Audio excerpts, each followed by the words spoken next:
João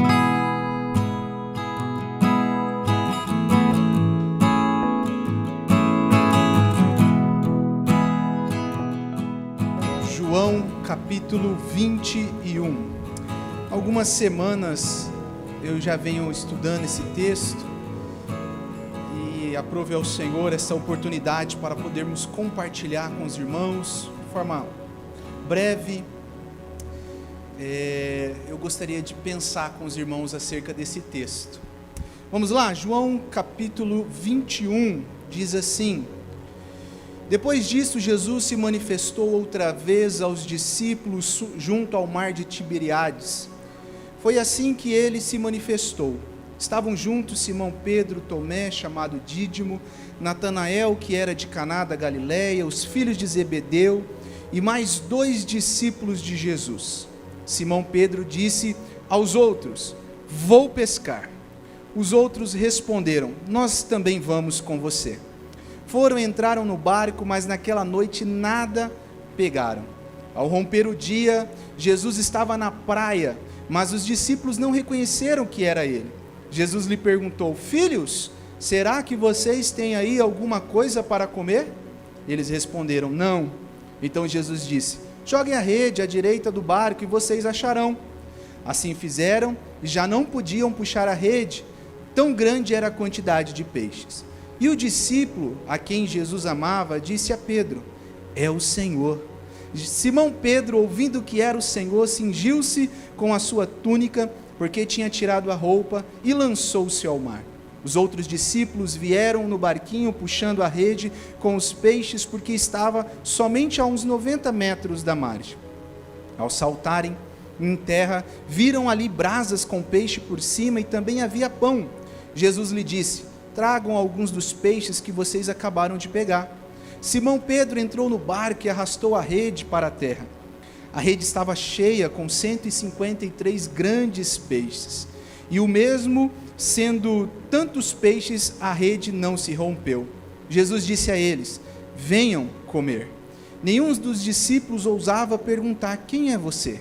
Porque sabiam que era o Senhor. Jesus veio, pegou o pão, deu a eles. Depois fez a mesma coisa com o peixe. E esta já era a terceira vez que Jesus se manifestava aos discípulos, depois de ressuscitado entre os mortos. Versículo 15. Depois de terem comido, Jesus perguntou a Simão Pedro: Simão, filho de João, você me ama mais do que estes outros me amam? E ele respondeu: Sim, Senhor, sabe que eu amo. Jesus lhe disse: Apacenta os meus cordeiros. Jesus perguntou pela segunda vez: Simão, filho de João, você me ama? E ele respondeu: Sim, o Senhor sabe que eu amo. Jesus lhe disse: Pastorei as minhas ovelhas. Pela terceira vez, Jesus perguntou: Simão, filho de João, você me ama?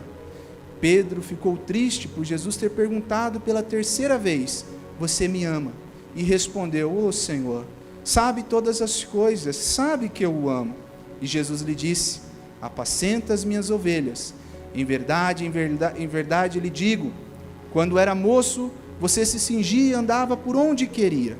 Mas quando você for velho, estenderá as mãos e o outro cingirá e o levará para onde não quer ir. Jesus disse isso para significar com que tipo de morte Pedro havia de glorificar a Deus. Depois de falar assim, Jesus acrescentou: Siga-me. Amém? Vamos orar ao Senhor. Pai, nós te louvamos nessa manhã, te agradecemos pela oportunidade de estarmos aqui na tua presença, na tua casa, em comunidade com os santos eleitos, louvando e engrandecendo o teu nome. O Senhor possa falar conosco, ó Deus, que a tua palavra possa ser como uma espada que penetre o nosso coração, que possamos, Senhor, ouvir aquilo que precisamos e não o que nós queremos. O Senhor sabe de todas as coisas, o Senhor conhece todas as coisas, o Senhor sabe cada coração que está aqui nessa noite. Que essa palavra, Senhor, possa penetrar, edificar, consolar, restaurar corações, no nome de Jesus. Amém. Irmãos, eu queria falar hoje sobre um encontro restaurador. Esse é o tema da minha pregação nessa manhã. Um encontro restaurador. A gente sempre se prepara para encontros. Encontros são bons. Alguns são bons, outros nem tanto. Alguns são bons, outros ruins. Mas encontro sempre traz uma expectativa, uma preparação, uma ansiedade. Eu me lembro do meu primeiro encontro com a Jéssica, aquela jovem loira bonita ali atrás. Eu me lembro que nós fomos no Parque do Ingá. E jovem, 18 anos, primeiro encontro. Então você vai preparado, você até toma banho, né? Veste a melhor roupa, sempre com uma bala no bolso para não ter bafo, né? E foi uma expectativa, uma ansiedade. Mas logo depois, porque nós, quando fomos namorar, nós oramos por um período, e depois que terminou, a Jéssica falou para mim: eu só vou namorar você se você for na minha casa e pedir para o meu pai. Aí o encontro já foi mais, a expectativa maior. Me lembro que eu chego naquela noite, 7 horas da noite, meu sogro ainda não tinha jantado, e ficamos ali conversando, eles jantaram e conversando, e até que às 10h30 da noite eu esbocei o pedido. E meu sogro só me respondeu assim: até que enfim, porque eu quero dormir, que amanhã eu vou trabalhar. Encontros, irmãos, gera isso. Por que eu contei essa história para vocês? A história do meu namoro com a Jéssica, do início. Porque quando eu estava estudando esse texto, eu fiquei pensando e tentando imaginar na cabeça de Pedro, no coração de Pedro, qual foi a reação quando ele ouviu da boca de João: é o Senhor. Qual que foi a expectativa deste encontro com Jesus? Nós sabemos, e a Bíblia relata, que Pedro já havia se encontrado com o Senhor. Mas aqui o texto deixa claro que a expectativa é algo muito maior. Porque quando Pedro ouve de João: é o Senhor, ele veste a sua túnica, lança-se ao mar e sai dando braçadas de 100 metros até chegar no Senhor. Como que essa expectativa, essa preparação, essa ansiedade foi gerada no coração de Pedro? Eu fico pensando que ele pode ter pensado: e agora? O que vou fazer? Jesus vai me repreender. Jesus vai mostrar quem eu sou de verdade. Irmãos, Pedro é sem dúvida uma das figuras, uma das personagens mais proeminentes e destacáveis que nós temos na Bíblia. Ele era pescador, é apresentado ao Senhor pelo seu irmão, chega junto ao Senhor, e nessa caminhada, Pedro, eu fico imaginando, Pedro como um de nós. Ele era aquilo que, de repente, eu não sei se é a terminologia que se usa hoje, mas aquele homem de temperamento sanguíneo, pavio curto. Pode perceber em todas as leituras que nós vemos, sempre tem Pedro no meio. Ele era casado, Jesus curou a sua sogra. Ele é aquele homem que, quando vê Jesus vindo pelo mar, ele fala: Senhor, eu quero ir aí também. Ele é aquele homem que, quando Jesus faz ali uma pesquisa, perguntando: quem dizem os homens que eu sou? E uns dizem: Senhor. Alguns estão dizendo que é Elias, outros estão dizendo que é João Batista. Pedro se levanta e diz: tu és o Cristo, o Filho de Deus. No mesmo instante, quando ele fala isso, passado, o Senhor mostrando que iria morrer, ele fala: não, Senhor, se qualquer um te abandonar, se qualquer um desistir do Senhor, eu jamais. Se preciso for, eu vou até a morte. Pedro é este homem emblemático, censura Jesus quando Jesus fala que vai morrer, não quis deixar Jesus lavar os pés. No lava-pés, Jesus mostrando o significado do cristianismo, mostrando, como o pastor Luciano gosta de falar, aquela cena dramática. Ele olha para aquilo e fala: não, Senhor, está errado isso daí. Quem lava os pés são os escravos. O Senhor pode lavar de todo mundo, o meu o Senhor não vai lavar. E aí Jesus olha para ele: Pedro, se eu não lavar os teus pés, você não tem parte comigo no reino.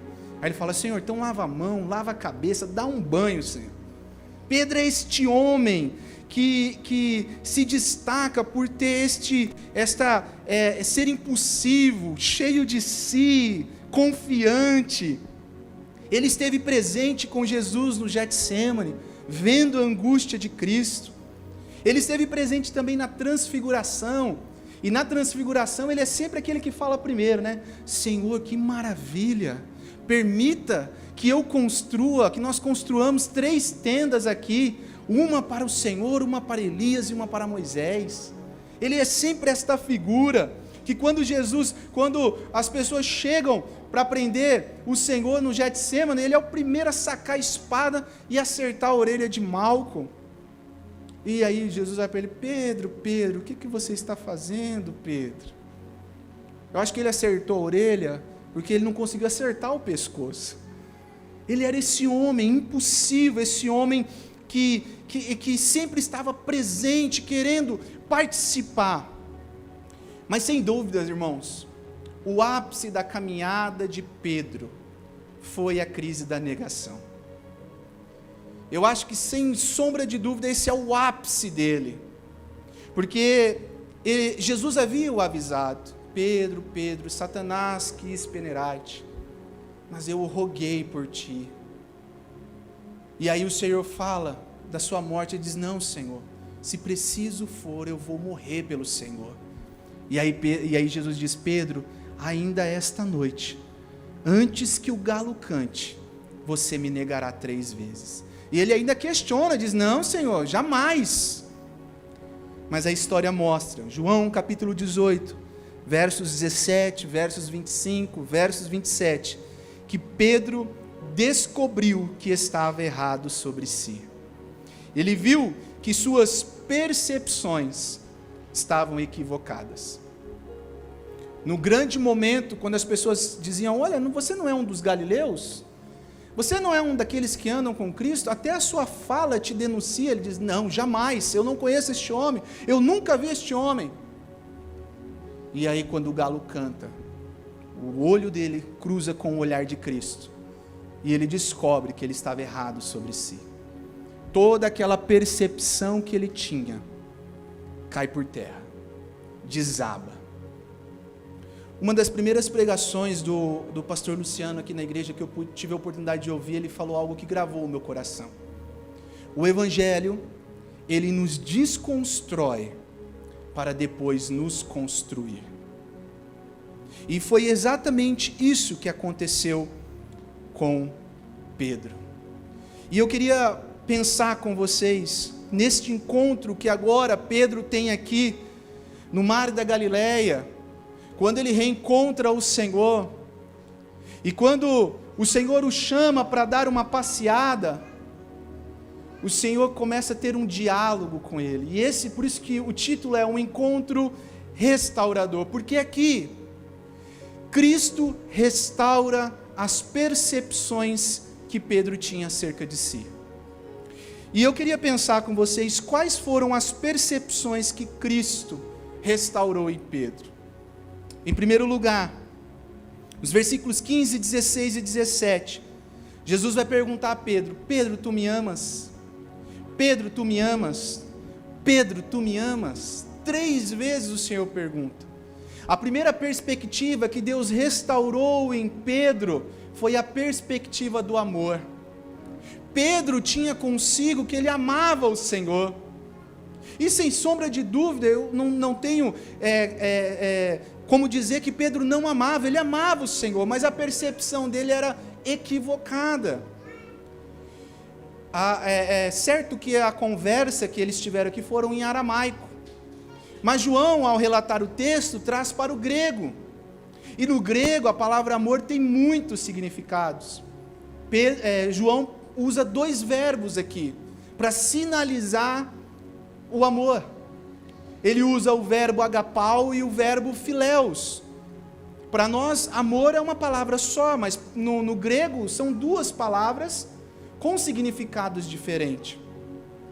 Então, quando Jesus restaura a percepção de Pedro em relação ao amor, as perguntas aqui é mais ou menos assim. A primeira pergunta, Jesus pergunta para Pedro: Pedro, tu me amas com um amor sacrificial?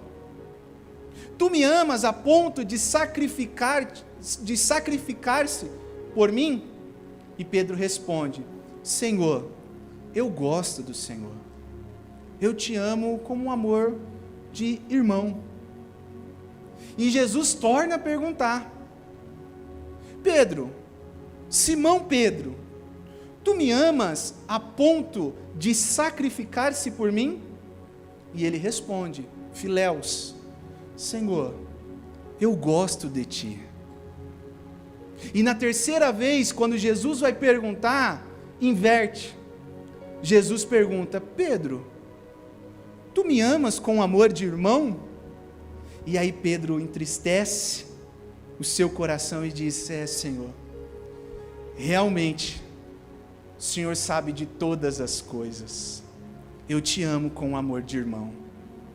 Lembra-se que Pedro é aquele homem que, quando Jesus disse que iria morrer, ele lança: Senhor, olha todos esses daqui podem te abandonar, esses daqui podem fugir, eu jamais. Eu amo o Senhor, e se preciso for, eu vou morrer pelo Senhor. Mas agora no diálogo, Jesus pergunta 3 vezes, e por 3 vezes Pedro tem que reconhecer que a percepção dele não era uma percepção daquilo que ele imaginava. Mas irmãos, por mais que o nosso amor não seja perfeito, o de Cristo sempre será. Cristo sabia que Pedro o amava. Cristo só queria restaurá-lo, restaurar a sua percepção. Quando Maria Madalena chega dizendo para Pedro e João: olha, eu fui no túmulo e a porta e a pedra está removida. Pedro é aquele homem que sai numa carreira, e João, a Bíblia fala que João chegou primeiro no túmulo, Pedro chegou depois, mas João chegou e não quis entrar, Pedro já chegou entrando dentro do túmulo, para ver se Cristo estava lá. Pedro amava o Senhor, mas ele tinha uma percepção equivocada. Ele achava que o seu amor era um amor superior aos outros. Ele achava que ele sabia o quanto ele amava o Senhor. Mas agora Cristo está o restaurando e mostrando o quanto ele amava. E o quanto Cristo também o amava. A grande pergunta, irmãos, ao olharmos esse texto, é nos questionarmos, e isso foi uma reflexão minha durante essa semana: o quanto eu amo a Cristo, o quanto a minha percepção de amor por Cristo está equivocada, o quanto Cristo tem primazia no meu coração, o quanto eu tenho colocado Cristo em primeiro lugar, porque muitas vezes nós temos tirado a primazia de Cristo. E muitas vezes nós dizemos: eu amo o Senhor, mas outras coisas sobressaem sobre este amor. Às vezes a nossa casa, às vezes o nosso carro, às vezes o nosso trabalho, às vezes os nossos filhos, às vezes as nossas esposas, os nossos esposos. Nós deveremos perguntar o quanto a percepção do meu amor por Cristo está equivocada. Mas como eu disse, o nosso amor pode não ser tão perfeito, mas o de Cristo por nós é perfeito. O Senhor Jesus, lá em Éfeso, dizendo à igreja, faz um alerta à igreja de Éfeso em Apocalipse. Ele diz: tenho porém contra ti, você abandonou o primeiro amor. Lembre-se de onde caiu, arrependa-se e volte às práticas das primeiras obras. Se nós olharmos o texto de Apocalipse 2, nós vamos ver que a igreja de Éfeso era uma igreja teologicamente saudável.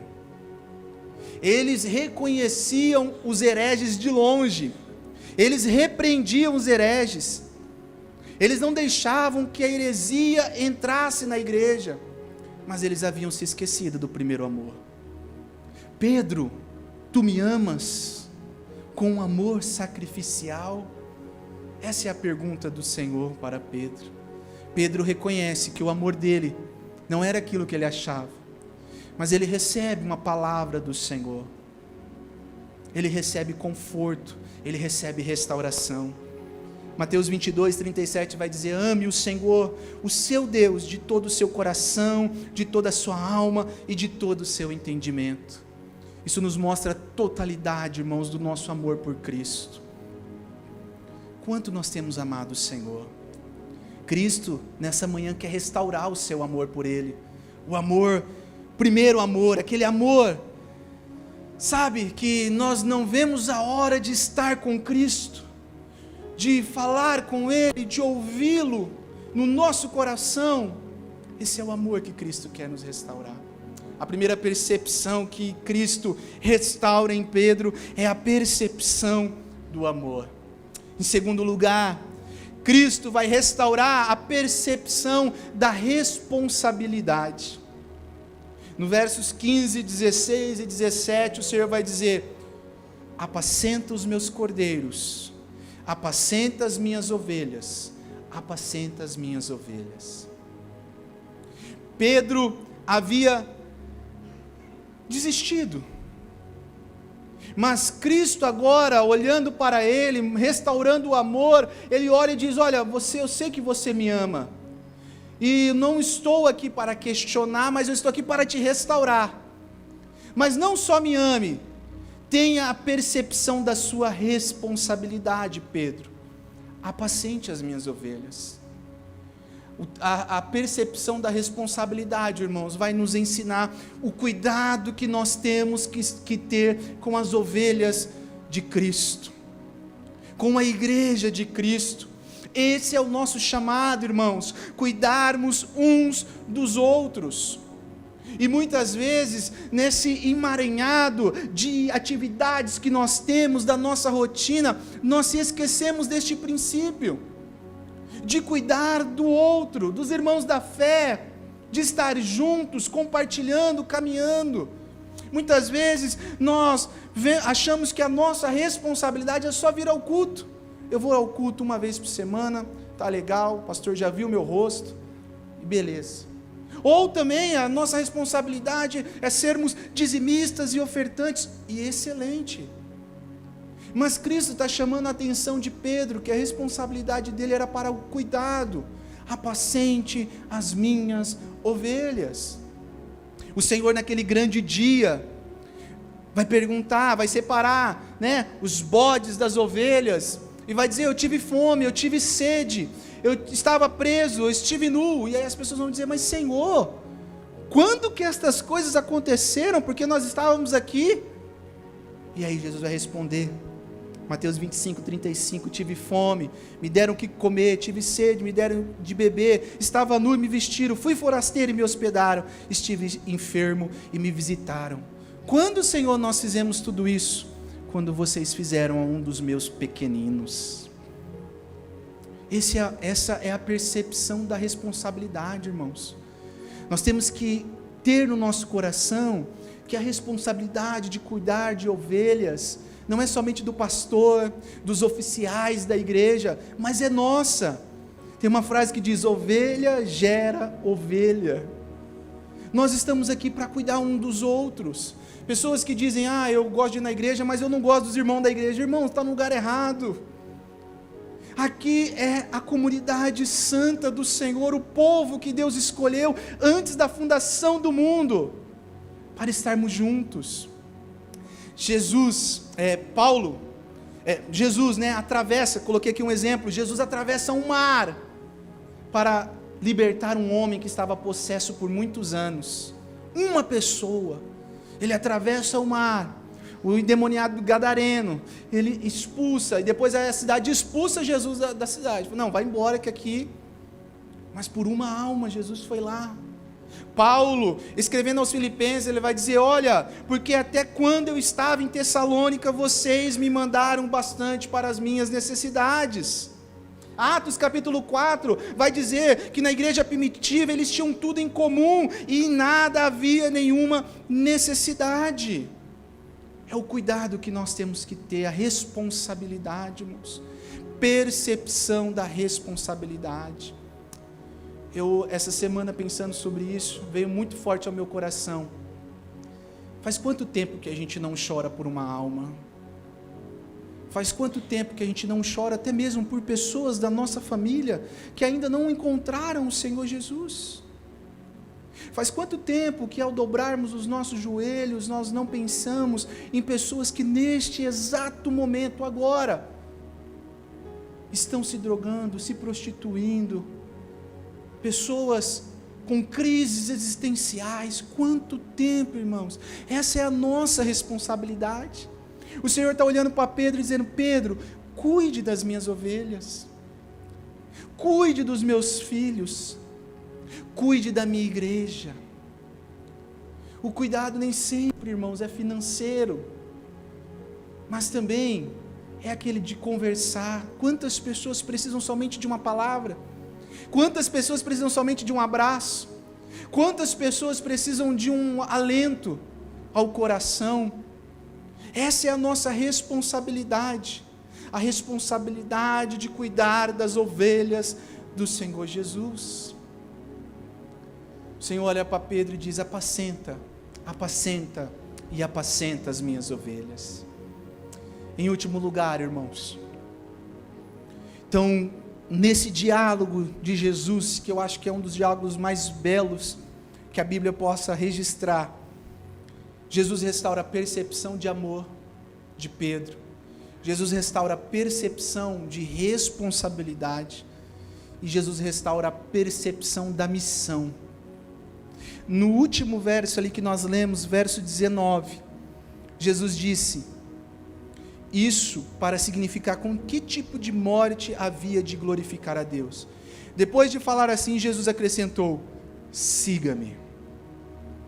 Olha que interessante, no verso 3 do capítulo 21 que nós lemos, disse que Simão Pedro falou: vou pescar. E os outros que estavam com ele, que eram 6, com ele 7, disse: nós vamos com você. Tem duas linhas de interpretação para este versículo. A primeira linha é que eles estavam com fome, precisavam pescar, tinham contas para pagar.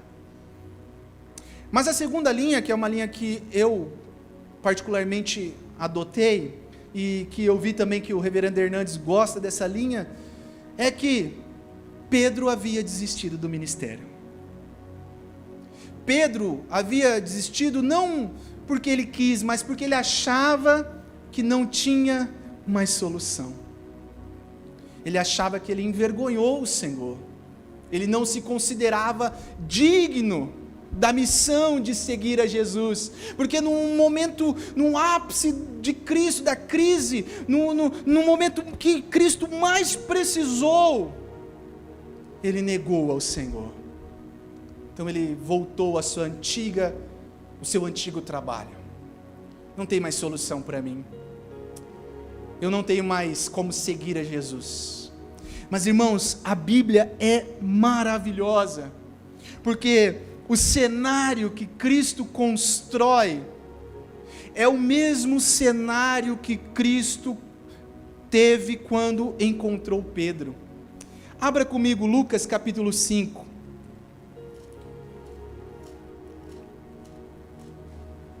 Olha como o Senhor trabalha com a restauração na vida de Pedro. Cristo queria restaurar a percepção da missão de Pedro. No capítulo 5 ele diz assim, de Lucas: aconteceu que Jesus estava junto ao lago de Genezaré, a multidão apertava para ouvir a palavra de Deus. Então ele viu 2 barcos junto à praia, os pescadores tinham desembarcado e estavam lavando as redes. Entrando em um dos barcos, que era de Simão, Jesus pediu-lhe que o afastasse um pouco da praia, e assentando-se no barco, ensinava as multidões. Quando acabou de falar, Jesus disse a Simão: leve o barco para o lugar mais fundo do lago, e então lance as redes de vocês para pescar. E em resposta, Simão disse: mestre, havendo trabalhado toda a noite, nada apanhamos, mas sob a sua palavra lançaremos a rede. Fazendo isto, apanharam grande quantidade de peixes, e as redes começaram a se romper. Então fizeram sinais aos companheiros do outro barco para que fossem ajudá-los. E foram e encheram ambos os barcos, a ponto de quase afundarem. Vendo isto, Simão Pedro prostrou-se aos pés de Jesus, dizendo: Senhor, afasta-se de mim, porque eu sou pecador.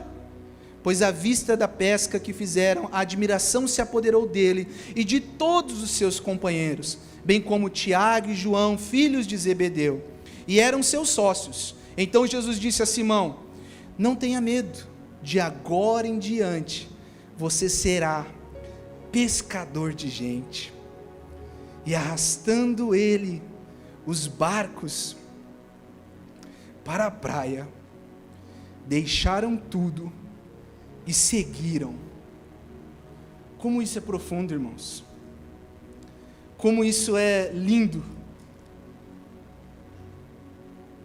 Deus, Cristo, monta o mesmo cenário. Está na praia. Pergunta a eles: ei, tem de algo de comer? Eles dizem: não, pescaram a noite toda, não tinham nada. Mas Cristo fala assim: lança do outro lado, a ponto deles pescarem 153 grandes peixes. Nesse momento, João olha para Pedro e fala: Pedro é o mestre. E ele lança-se e vai até o Senhor. Quando Jesus diz: siga-me, no final de João, aqui no versículo 19, Cristo está remetendo a mente de Pedro ao primeiro encontro que ele tivera com o Senhor.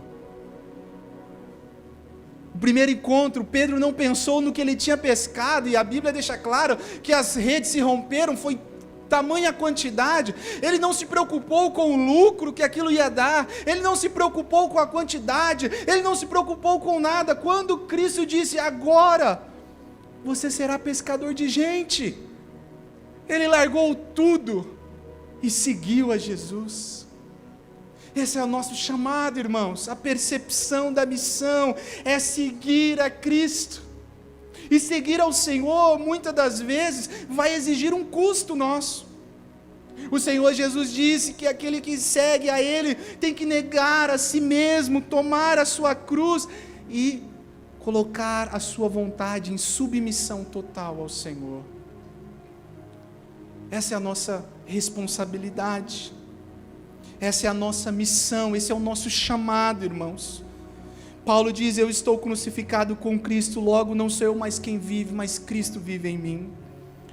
O pastor Jonas Madureira, no seu livro O Custo do Discipulado, ele diz que a multidão é o exemplo mais escandaloso, que é possível seguir a Cristo sem saber do custo. Muitas pessoas só estão seguindo. Muitas pessoas, como aqui a Bíblia relata em várias partes, só queriam ver o próximo milagre. Só queriam ver qual era o próximo homem ou mulher que seria curado. Queriam a próxima multiplicação de pães. Mas Cristo nessa manhã nos chama para olharmos e vermos qual é a nossa percepção referente à nossa missão. Segui-lo. Segui-lo. Cristo não nos chama, irmãos, para segui-lo a fim de tornar as nossas vidas fáceis e prósperas, mas para nos tornar santos e transformar-nos à sua imagem e semelhança. O chamado de Cristo é de autonegação e de não autorrealização. Cristo chama Pedro. Cristo mostra para Pedro: Pedro, lá atrás, quando eu disse siga-me, você não pensou duas vezes. Agora, segue-me. Segue-me.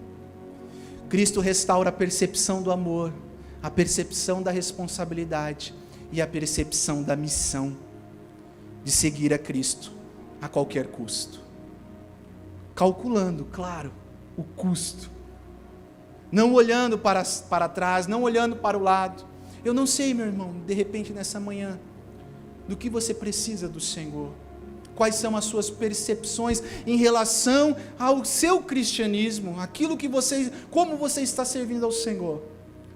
Mas essa semana eu orando ao Senhor, eu disse: Senhor, restaura o meu amor, restaura a minha responsabilidade, restaura a minha missão.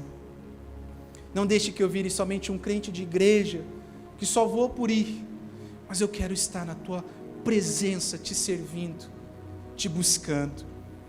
Logo depois, irmãos, quando essa restauração é feita em Pedro, nós encontramos um outro Pedro. Um Pedro que passa de convencido a convertido. Viramos a página da nossa Bíblia, Atos capítulo 2, ele é o primeiro a se levantar e pregar, e anunciar as boas novas, e 3.000 almas vêm ao Senhor. Ele é o homem que diante do Sinédrio, o Sinédrio dizendo, olha, o que vocês estão pregando é blasfêmia, e ele diz assim, importa-nos obedecer a Deus do que aos homens. Ele é o homem que, segundo os líderes da igreja, Paulo chama-o de coluna da igreja. Ele é o homem que, segundo a tradição, segundo um dos pais da igreja, Orígenes, ao ser levado para o martírio, ser crucificado, ele olha para os seus algozes e diz assim, me crucifiquem de cabeça para baixo, porque eu não sou digno de ser crucificado igual ao meu Senhor. Este é Pedro, irmãos, restaurado. Este é Pedro que tem o seu amor, a sua responsabilidade e a sua missão em Cristo, fincada em Cristo. Que Cristo nos ajude, irmãos, que Cristo nos ajude, e que diante dessa pergunta, tu me amas, saibamos como responder ao Senhor. Amém? Deus possa vos abençoar. Eu quero orar nessa manhã, eu quero que você feche seus olhos. Eu quero orar por você, que nessa manhã, quem sabe saiu da sua casa sem perspectiva, ao vir na igreja, olhando para os lados, olhando para trás, olhando para o amor, para a responsabilidade, para a missão, dizendo, Senhor, e agora? E agora, Senhor? Eu quero orar por você, que quem sabe, tem buscado do Senhor algo, tem colocado um pedido diante do Senhor, um pedido de oração diante do Senhor, e muitas vezes não tem ouvido a resposta de Deus, mas deixa eu te dizer, Deus está no controle, Deus está na direção, meu irmão. Cristo conduziu Pedro, Cristo estava no controle da vida de Pedro, ainda que ele pensasse que já não tinha saída para ele, ainda que ele pensasse que todos haviam desistido, ainda que ele pensasse que ele não era mais digno, Cristo o amava. E assim Cristo faz conosco. Deus te chamou, Deus te escolheu, Deus te separou, e se nessa manhã você está aqui, é porque Cristo marcou este encontro restaurador com você, para restaurar a sua vida, para restaurar o seu relacionamento com Ele, para restaurar a sua percepção de cristianismo, para restaurar a sua família, para restaurar a vida dos seus filhos, do seu esposo, da sua esposa, para te restaurar. Esta manhã é um encontro restaurador de Cristo. Cristo está no controle de todas as coisas. E você que tem colocado diante do Senhor este pedido, eu quero te convidar a se colocar de pé, com seus olhos fechados, sem constrangimento, mas você que tem clamado ao Senhor, você fica em pé no seu lugar, nós vamos orar, nós vamos pedir ao Senhor que haja, que entre com providência, que ajude naquilo que você tem pedido, que hoje você creia que este encontro é restaurador para a sua vida. Você se coloca de pé no seu lugar, você que precisa desse encontro com o Senhor, seus olhos fechados, você que precisa, Senhor, eu preciso porque eu tenho orado, e muitas vezes, Senhor, eu não tenho visto saída, tenho achado que não tem mais saída para a minha vida, assim como Pedro, mas Cristo está dizendo hoje, que Ele te restaura, assim como Ele restaurou Pedro, o seu amor, a sua responsabilidade, a sua missão. Você que está em pé, você que não se levantou, Cristo também te restaura. Que você possa orar comigo nessa manhã, possamos clamar ao Senhor. Pai, nós oramos, Senhor, nós clamamos, assim como a Tua palavra nos mostra, este exemplo, ó Deus, de um homem que, ó Deus, foi ao ápice. Ele pensou que ele o amava, ele pensou que ele era superior, ele era confiante, mas no momento mais difícil, ele virou as costas. E pensando consigo, Senhor, pensando consigo que já não tinha mais saída, o Senhor o chamou, o Senhor o restaurou, o Senhor mostrou que o amor dele até pode ser falho, o nosso amor até pode ser falho, Senhor. Muitas vezes nós podemos até colocar coisas na frente de Ti, mas o Senhor nos ama com um amor sacrificial, com um amor perfeito. Ó Deus, assim nós pedimos que o Senhor nos ajude a amar-Te acima de todas as coisas, a cuidar dos nossos irmãos, das ovelhas do Teu pasto, dos Teus pequeninos, Senhor, e a seguir-Te, sem olhar para o lado, sem olhar para a esquerda, a direita, sem olhar para trás, mas olharmos somente, fixamente em Ti, Cristo, autor e consumador da nossa fé. A cada irmão aqui nessa manhã, que tem colocado diante do Senhor um pedido, um clamor, a cada um que tem, Senhor, colocado diante do Senhor algo que o coração tem causado desespero, ansiedade, o Senhor conhece. Como diz a Tua palavra, o Senhor sonda e nos conhece. Que o Senhor nos ajude a restaurar, que o Senhor nos restaure as nossas percepções. O Senhor nos abençoe, em nome de Cristo Jesus. Amém.